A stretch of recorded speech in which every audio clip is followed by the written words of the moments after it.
ವತಿಯಿಂದ ರಾಷ್ಟ್ರಕವಿ ಕುವೆಂಪುರವರ ಜಯಂತ್ಯೋತ್ಸವವನ್ನು ನಾವು ಮಾಡಿದ್ದೇವೆ.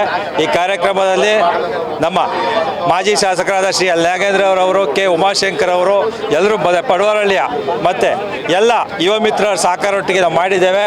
ನಾವು ಕೇಂದ್ರ ಸರ್ಕಾರವನ್ನು ಆಗ್ರಹಪಡಿಸೋದು ಈ ಮೂಲಕ ಏನಂತಂದರೆ ರಾಷ್ಟ್ರಕವಿ ಕುವೆಂಪುರವರಿಗೆ ಭಾರತ ರತ್ನ ಪ್ರಶಸ್ತಿಯನ್ನು ಕೊಡಬೇಕು ಅಂತೇಳಿ ನಾವು ಕೇಂದ್ರ ಸರ್ಕಾರವನ್ನು ಮನವಿಯನ್ನು ಮಾಡ್ತೇವೆ. ಇವತ್ತು ಸನ್ಮಾನ್ಯ ಕುವೆಂಪು ಅವರ 120ನೇ ಜಯಂತಿಯ ಶುಭಾಶಯ ಕೋರ್ತಾ, ಈಗಾಗಲೇ ಅವರ ಏನು ಸಾಕಷ್ಟು ಕೊಡುಗೆ ನೀಡಿದ್ದಾರೆ. ನಮ್ಮ ಕುವೆಂಪು ಟ್ರಸ್ಟ್ ವತಿಯಿಂದ ಕೂಡ ಡೆಲ್ಲಿಗೆ ನಮ್ಮ ನಿರ್ಮಲಾನಂದ ಸ್ವಾಮೀಜಿಯವರ ನೇತೃತ್ವದಲ್ಲಿ ಡೆಲ್ಲಿಗೆ ಹೋಗಿ ಅಲ್ಲೂ ಕೂಡ ಎಲ್ಲರೂ ಭೇಟಿ ಮಾಡಿದ್ದೀವಿ.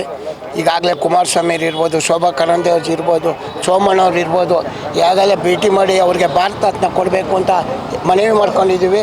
ಅವ್ರಿಗೆ ಮುಂದಿನ ವರ್ಷದಲ್ಲಿ ಭಾರತ ಸಿಗುತ್ತೆ ಅಂತ ಎಲ್ಲರ ಆಶಾಭಾವನೆ ಇದೆ, ಅವ್ರಿಗೆ ಸಿಗುತ್ತೆ ಅಂತ.